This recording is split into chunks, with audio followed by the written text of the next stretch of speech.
Good evening. Tonight we're going to talk about something that rarely makes the headlines, yet shapes every headline you see. While the world is distracted by political drama, viral controversies, and the next big election, a deeper, quieter story is unfolding in Washington, one that those in power would rather you never notice. This isn't about a single scandal or a secret document. It's about a system, a pattern, a set of choices that, if you look closely, reveal a truth so uncomfortable that it's easier for everyone to pretend it doesn't exist. But once you see it, you can't unsee it. This is the story Washington doesn't want you to know. Let's start with the noise. Every day, the news cycle is filled with outrage, partisan fights, and endless distractions. But beneath that surface, real power operates in silence. The most important decisions aren't made in public debates or televised hearings.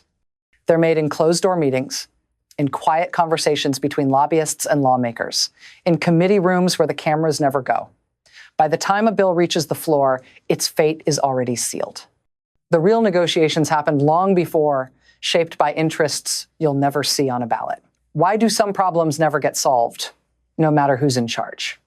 Healthcare, education, campaign finance, these issues persist not because they're unsolvable, but because solving them would disrupt the balance of power that keeps Washington running.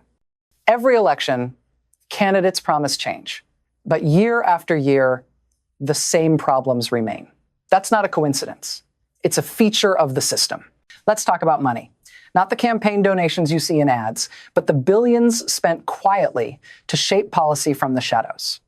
Corporations and special interests don't just support candidates, they help write the rules. They fund think tanks, sponsor research, and even draft legislation. By the time a law is passed, it often benefits those who paid for access. This isn't just how politics works, it's how the system is designed to work. And the normalization of this influence is its greatest strength. If everyone accepts that this is just the way things are, there's no pressure to change it. Transparency is the enemy of this system.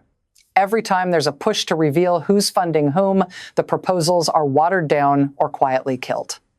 If the public could see exactly who is pulling the strings, the entire game would change. That's why even as technology makes it easier to track money, the rules remain opaque by design. But influence isn't just about money, it's about information. Washington has mastered the art of narrative control. When a damaging story breaks, notice how quickly the conversation shifts. New controversies appear, old ones fade, and the cycle continues. This isn't random. It's a deliberate strategy to manage public perception and minimize accountability. Whistleblowers who try to expose wrongdoing are discredited, distracted, or destroyed. The message is clear. Challenge the system, and the system will come for you. The media, in theory, is supposed to be a watchdog. In practice, it's complicated. Major news organizations rely on access to politicians for their stories, and that access comes with strings. Reporters who push too hard risk losing sources.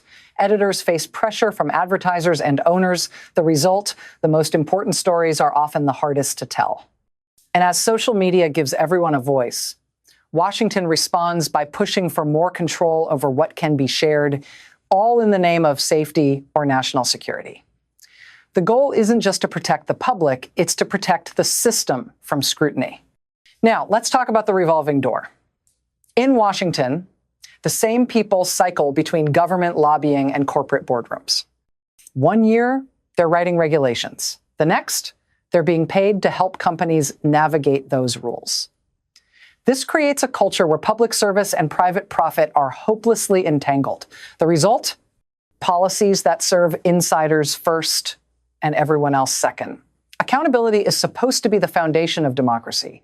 But in Washington, the mechanisms for holding power to account have been systematically weakened. Ethics investigations drag on, oversight committees are stacked with loyalists, and when scandals break, the response is performative outrage followed by business as usual. The system protects its own. Public opinion is managed, not respected. When a policy is unpopular, the solution isn't to change the policy, it's to change the narrative. Consultants are hired, slogans are tested, and the media is flooded with talking points. The goal is to create the illusion of consensus, even when the reality is widespread frustration. And when crisis hits, the rules change. Emergency powers are invoked, oversight is suspended, and vast sums of money are allocated with minimal scrutiny. In the chaos, the well-connected move quickly to secure their interests. By the time the dust settles, the winners and losers have already been decided.